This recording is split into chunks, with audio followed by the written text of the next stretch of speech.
और बजालियाज। वक्त से पहले कर सकते हैं, किस्मत से ज्यादा भी कर सकते हैं। इसके लिए कोशिश चाहिए, इसके लिए हार्डवर्क चाहिए और इसके लिए ऑर्गेनाइजेशन चाहिए, एग्जीक्यूशन एबिलिटी चाहिए। और आपने चैनल का टैगलाइन लिया, मेरे हिसाब से ये देश का टैगलाइन होना चाहिए। ये है TV18 और आप देख रहे हैं CNBC आवाज। Presenting partner Supertech, yours for life. Cafe partner Cafe Coffee Day.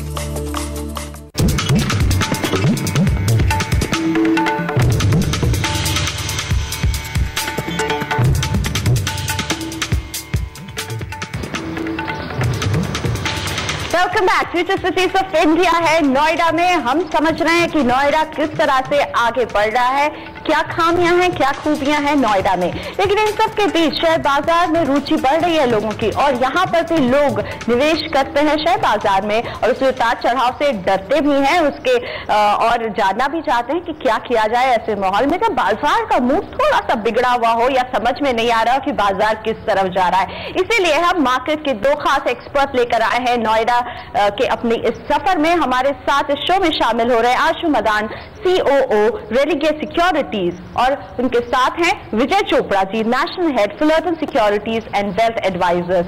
हमारे दोनों ही मार्केट एक्सपर्ट बिल्कुल तैयार हैं नोएडा वासियों के सवाल सुनने के लिए, उनका जवाब देने के लिए। लेकिन उनसे पहले मेरा सवाल होगा, आशु जी आपसे समझना चाहूंगी, बाजार में अभी हम देख रहे हैं जो मूड है बड़ा मिला जुला सा है। मिड कैप में तेजी दिख रही है, बाजार में हल्की सी रिकवरी दिख रही है, यूएस से कुछ अच्छे अच्छे संकेत आ रहे हैं। किस दिशा में जा रहे हैं हमारे भारतीय बाजार? 2012 बेहतर रहने वाला है?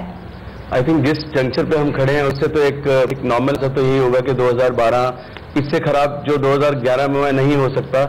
और बहुत बार ऐसा होता है जब एक्सट्रीम एक्सूबरेंस, एक्सट्रीम डिस्ट्रेस मार्केट में होता है तो उसका रिवर्सल जरूर आता है। वो हम टाइम नहीं कर सकते कि कब आएगा। हो सकता है आज ये जो आप तेजी की बात कर रहे हैं कि मिड कैप शेयर्स में आपने कुछ 10-15 दिन में देखी, ये सवाल आज की जगह आप 1 महीने बाद या 2 महीने बाद कर रहे होते, लेकिन ये कहीं ना कहीं आना था।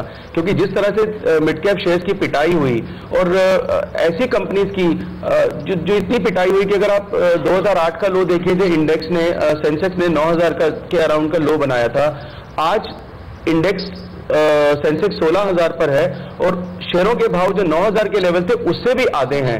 तो वो एक रियल पेन एक आम इन्वेस्टर ने इस मार्केट में झेली है, जिसका कहीं ना कहीं अंत होना था। क्योंकि ऐसा नहीं है कि मार्केट खत्म हो जाएगी या स्टॉक्स बिल्कुल जीरो हो जाएंगे। ऐसी कंपनीज जो विजिबल हैं, एक आम आदमी बाकी कंपनीज शायद मैन्युफैक्चरिंग से सर्विसेज नहीं समझ सकता, लेकिन मैं GVK, GMR ऐसे एग्जाम्पल देता हूं जो एयरपोर्ट एक आम आदमी देख सकता है कि कंपनीज एग्जिस्ट करती है, ऐसे स्टॉक्स के भाव। तो आई थिंक ये होना एक कभी ना कभी होना था, जो मैंने कहा आज नहीं तो 2 महीने बाद होना था। यू कैनॉट टाइम, बट कहीं ना कहीं ये इसका एंड होना था। सही कहा आशु जी, जो लोग जिसको देख रहे हैं जिस सेक्टर को, उस सेक्टर को ज्यादा हो सकता है पसंद करे। विजय चोपड़ा साहब से मैं जानना चाहूंगा, क्योंकि नोएडा की खासकर हम लोग बात कर रहे हैं फ्यूचर सिटी ऑफ इंडिया में। नोएडा में जब भी बात आती है सबसे पहली बात आती है इंफ्रास्ट्रक्चर की। काफी तेजी से लोग करीब से यहाँ के इंफ्रास्ट्रक्चर डेवलपमेंट को देख रहे हैं, क्योंकि शेयर मार्केट का हाल इतना नहीं है कि कोई भी शेयर कुछ कैसे कहां पे जाए। ऐसे में इंफ्रास्ट्रक्चर सेक्टर में की कंपनी में निवेश करना कितना फायदेमंद लगता है? कुछ आप बताएंगे स्टॉक स्पेसिफिक कौन कौन सी कंपनी है जिसके स्टॉक में पैसा लगाना ज्यादा मुनाफे का सौदा साबित हो सकता है? देखिए, इंफ्रास्ट्रक्चर स्पेस में जब भी निवेशक निवेश करें तो मेरा ये सलाह है निवेशकों को कि वो कम से कम 5 से 7 साल की अवधि को लेके निवेश करें, क्योंकि इंफ्रास्ट्रक्चर स्पेस में कभी भी प्रॉफिटेबिलिटीज कंपनी की बहुत जल्दी शो अप नहीं होती हैं। तो क्योंकि प्रोजेक्ट्स लंबे होते हैं, टाइमलाइंस लंबी होती हैं, उसके जो इंक्यूबेशन पीरियड है वो लंबा होता है। तो इसमें जब भी निवेशक निवेश करें तो 5 साल की कम से कम अवधि से के आइडिया से निवेश करें। जो अच्छी कंपनीज हैं मेरे हिसाब से एक IRB इंफ्रास्ट्रक्चर बहुत अच्छी कंपनी मेरे को लगती है, जो कि एक लंबी अवधि से उसमें निवेश किया जा सकता है। IVRCL इंफ्रा एक बहुत अच्छी कंपनी है जिसमें निवेश किया जा सकता है। और जैसे आशु जी ने भी कहा कि GVK है, ये कुछ अच्छी चुनिंदा कंपनीज हैं जो आज बहुत अच्छी अट्रैक्टिव वैल्यूएशंस पे अवेलेबल हैं।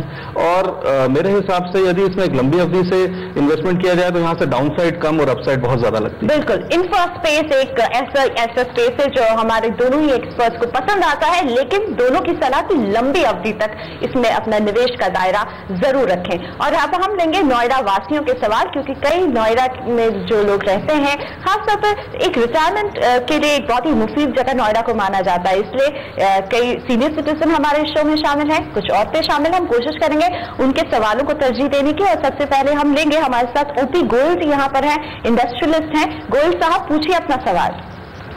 मैं ये देख रहा हूं कि नोएडा काफी डेवलप कर रहा है, बहुत तेजी से बढ़ रहा है, अच्छा बढ़ रहा है, इंडिया में नाम है, लेकिन अब भी इसमें कुछ कमियां हैं। खासकर मैं महसूस कर रहा हूं कि यहाँ पर पावर की काफी कमी है। पावर की वजह से इंडस्ट्री अपना पूरा माल नहीं बना पाती हैं और नहीं आगे बढ़ पाती हैं। पावर को तेजी से बढ़ाना चाहिए। इंडिया में कामयाबी के बहुत कमी है, इसलिए मैं चाहता हूं कि इसमें इंडस्ट्री को बढ़ाया जाए। गोयल साहब, पावर की तो बात हो गई, लेकिन शेयर बाजार से जुड़ा अगर आपका कोई सवाल हो तो हम वो जानना चाहेंगे। आप शेयर बाजार में पैसे लगाते हैं, उससे जुड़ा कोई सवाल पूछना चाहते हैं हमारे दो एक्सपर्ट से? हम ये आपका सवाल अपने अगले सेशन में लेंगे, पर अभी फिलहाल हमारा बाजार पर रुख है, तो बाजार पर कोई सवाल है आपका? शेयर बाजार के लिए तो मैं समझता हूं सब जगह मुद्दा चल रहा है और अभी कुछ दिन और चलेगा, लेकिन आगे चल के ये कामयाब होगा। इसके लिए मैं ज्यादा और कुछ नहीं कहना चाहता। चलिए, शेयर बाजार पर इनकी बहुत जेनरिक सी राय है मदान साहब, लेकिन हम पूनम सक्सेना जी हैं, उनसे सवाल लेते हैं। उन्होंने कुछ शेयर बाजार में पैसे लगाए हुए हैं, उम्मीद करते हैं कम से कम। पूनम जी, बताइए कौन से शेयर में आपने पैसे लगाए हैं? मैं एक सवाल पूछना चाहती हूँ कि क्या पिछले साल की टॉप परफॉर्मेंस जो थी, टॉप परफॉर्मर HUL में, क्या अभी पैसे लगाने का कोई ऑप्शन है? बिल्कुल विजय जी, HUL में क्या दमखम बाकी है, पैसे लगाए जाए उसमें? पूनम जी पूछ रही है। देखिए, अगर आप